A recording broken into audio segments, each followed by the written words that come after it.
तर आज राष्ट्रीय बैठक जी आहे ती नाशिकमध्ये झालेली आहे. कालपासून ही बैठक होते.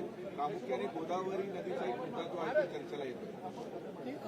अखिल भारतीय संत समिती जी सनातन विचार परंपरेतील 127 संप्रदायांचं एकत्रितपणे हे संघटन आहे आणि त्यांनी कुंभमेळ्याच्या पार्श्वभूमीवर नाशिकमध्ये आपली बैठक घेतली. त्या बैठकीमध्ये मी आज आलो होतो. 2 दिवस ही बैठक या ठिकाणी चालली. विविध विषयांवर जी काही चर्चा आली त्यातला एक निश्चितपणे विषय हा निर्मल गोदावरीचा विषय होता आणि आपण काय काय करतोय कुंभाच्या निमित्ताने हे मी या बैठकीमध्ये साधू संतांनाही लक्षात आणून दिलं. विशेषतः आपली गोदावरी ही निर्मल वाहिली पाहिजे, ती अविरल वाहिली पाहिजे. या दृष्टीनं आपण जे काही आता कामं सुरू केलेले आहेत, वेगवेगळ्या प्रकारे जो काही घाण आहे ती ट्रॅप करून आणि स्वच्छ पाणीच केवळ गोदावरीमध्ये जाईल हे जे काही आपण काम हातात घेतलं आहे, घाटांचं विस्तारीकरण आपण हातात घेतलेलं आहे, या सगळ्या गोष्टींची माहिती आणि कुंभमध्ये एकूणच आपण काय करणार आहोत याची माहिती पण दिली. आणि मी त्यांना विनंती देखील केली की कुंभमध्ये हा कुंभ काही सरकारचा कुंभ नाही, हा आमचा कुंभ नाही, हा साधू संतांचा आणि आखाड्याचा कुंभ आहे.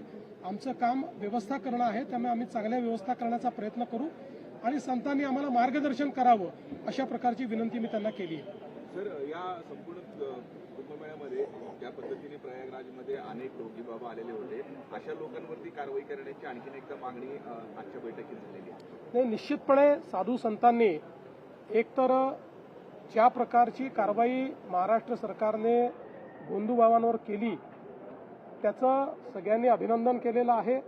त्याकरता त्यांनी महाराष्ट्र सरकारचं स्वागत देखील केलेलं आहे आणि अपेक्षा व्यक्त केलेली आहे की जे लोक या ठिकाणी आस्थेचा गैरवापर करून आणि या संपूर्ण संत संप्रदायाला, सनातन विचाराला कलंकित करण्याचं काम करतात त्या सर्वांवर कारवाई झाली पाहिजे. निश्चित तशी कारवाई आम्ही करू.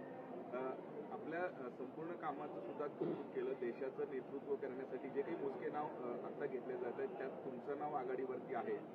एक अशा पद्धतीने सुद्धा आघाडीवर वगैरे असं त्यांनी नाही सांगितलं. त्याच्यामुळे मला असं वाटतं की अशी काही बातमी तुम्ही करण्याचा प्रयत्न करू नका. पण ठीक आहे, त्यांनी जे काही कौतुक केलं, संतांचं काम असतं चांगल्या कामाला आशीर्वाद द्यायचं, त्यामुळे त्यांनी चांगल्या कामाला आशीर्वाद दिला.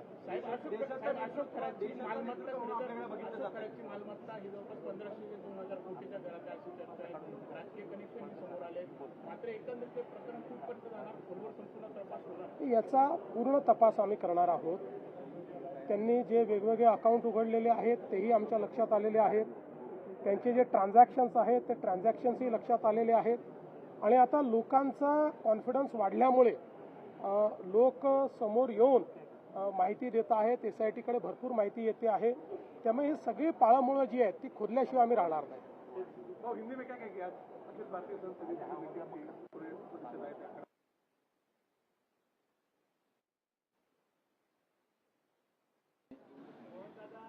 हम सभी जानते हैं कि नासिक में जो कुंभ मेला होने वाला है तो उसी के चलते इस बैठक का आयोजन यहाँ किया गया. कई विषयों के ऊपर इसमें चर्चा की गई. विशेष रूप से कुंभ के आयोजन में क्या करना चाहिए, किस प्रकार से गोदावरी निर्मल और अविरल बहनी चाहिए, ये सारी चीज़ों पर चर्चा हुई. हमने भी महाराष्ट्र सरकार इसमें क्या क्या कर रहा है, हमारी नगर निगम इसमें क्या कर रही है, ये सारी बातों की जानकारी मैंने दी. किस प्रकार से हम गोदावरी को अविरल और निर्मल करने का प्रयास कर रहे हैं, किस प्रकार से त्र्यंबकेश्वर में हमारी नदी 12 महीने बहती रहे इसका जो हम प्रावधान कर रहे हैं, बाकी भी जो सारी व्यवस्थाएं कर रहे हैं वो सारी चीज़ें हमने कही. और हमने संत समुदाय से ये अपील की है कि कुंभ मेला ये कोई सरकार का मेला नहीं है. सरकार का काम तो केवल व्यवस्थाएं करना है. ये मेला तो साधु संतों का और अखाड़ों का मेला है, इसलिए वो जिस प्रकार से मार्गदर्शन करेंगे उसी प्रकार से हम लोग कार्य करेंगे. महाराष्ट्रामध्ये काही दिवसांपूर्वी पाऊस झाला, नुकसान शेतकऱ्यांचं झालं, आपण आढावा देखील घेतलेला आहे. तर या सगळ्या अनुषंगाने मदतीबाबत या सगळ्या शेतकऱ्यांना आम्ही मदत देणार आहोत. महाराष्ट्रामध्ये आपण जर बघितलं असेल तर कुठेही अवकाळी पाऊस झाला, गारपीट झाली किंवा अशा पद्धतीची कुठली नैसर्गिक आपत्ती आली, तात्काळ आपण पंचनामे करतो आणि पंचनामे करून मदत करतो. याही सगळ्या शेतकऱ्यांना जी काही आवश्यक मदत है ती केली जाए.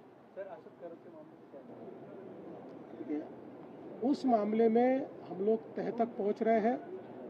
विशेष रूप से जो अलग अलग प्रकार के उनके ट्रांजैक्शंस है उसको ढूंढकर हम लोग निकाल रहे हैं। और मेरा अपना मानना है कि निश्चित रूप से उनकी सारी संपत्ति, उनके सारे गैर व्यवहार और उन्होंने जो एक प्रकार से महिलाओं के साथ बदसलूकी की है, अत्याचार किए, सबको खोदकर हम कड़ी से कड़ी सजा उनको देंगे। और मुझे ऐसा लगता है कि इसमें महाराष्ट्र में सभी का एकमत है। और मैं तो ऐसा कहूँगा कि हमारे लिए किसी भी प्रकार की राजनीति से ऊपर है। कुछ लोग इसमें भी राजनीति करने की कोशिश कर रहे हैं, लेकिन मैं स्पष्ट रूप से कहना चाहता हूँ कि हम लोग इस प्रकार की राजनीति को तवज्जो नहीं देते। जो कार्य सरकार को करना है सरकार करती रहेगी। साहेब, एसआयटीचा तपास मंदवला आहे असा आरोप केला जातोय की एसआयटीचा तपास मंदवला असा आरोप केला जातोय। 18 दिवस होत गेलाय पण तपासात काही ठोस समोर आलं नाही। मला असं वाटतं की 12 गुन्हे दाखल झाले आहेत, रोज नवीन माहिती समोर येते आहे। आता एसआयटी काय तपास करते आहे हे तर काही रोज सांगता येणार नाही। एसआयटी योग्य वेळी त्या संदर्भातली जी काही गोष्ट आहे ती सांगेल। मला असं वाटतं एसआयटीवर सर्वांनी विश्वास ठेवावा। एसआयटी उत्तम काम करते।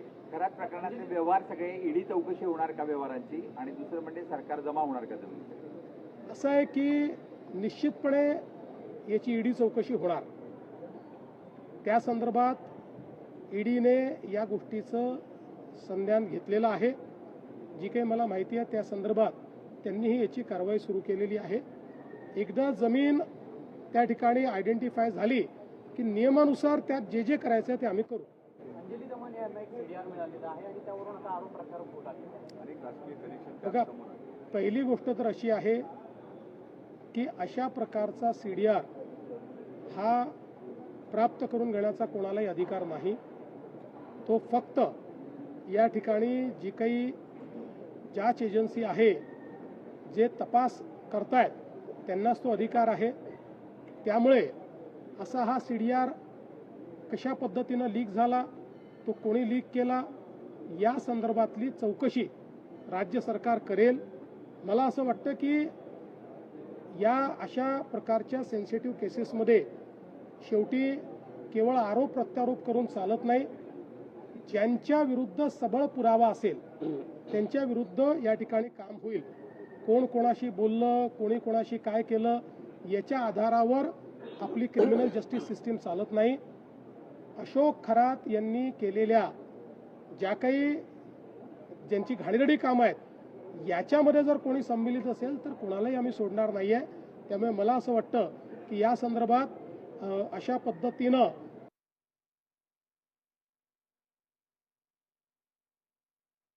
आणखीन एक साहेब, नाशिकमध्ये घोटाळा गुन्हा दाखल झालेला आहे, फक्त गुन्हे होतात पण कारवाई होत नाही असं सुद्धा एक आरोप केला जातो। गुन्हा झाला तरच कारवाई होईल। कारवाईची पहिली स्टेप ही गुन्हा दाखल करणं आहे। त्यामुळे ज्या ज्या लोकांनी चूक केली असेल त्यांच्यावर गुन्हा दाखल होईल आणि त्या त्या गुन्ह्याच्या तीव्रतेप्रमाणे जे काही कायद्यामध्ये दिलेलं आहे त्याप्रमाणे पुढची कारवाई होईल। महिला आरक्षण आल्याने यांनी ज्या मागणी केलेली आहे की अफजल खान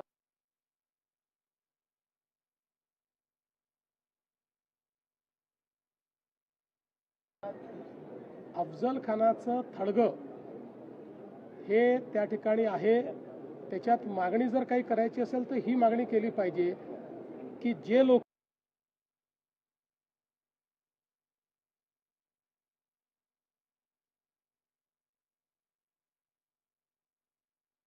पहिले केला पाहिजे।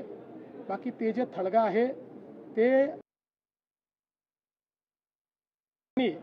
ASI कडे गेलेला आहे।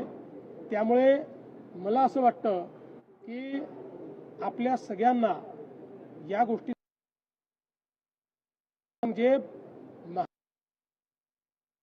महाराष्ट्रात राहायला स्वराज्य तर नष्ट झालं नाही, पण त्याच औरंग्याचं थडगं हे महाराष्ट्रामध्ये तयार झालं। हे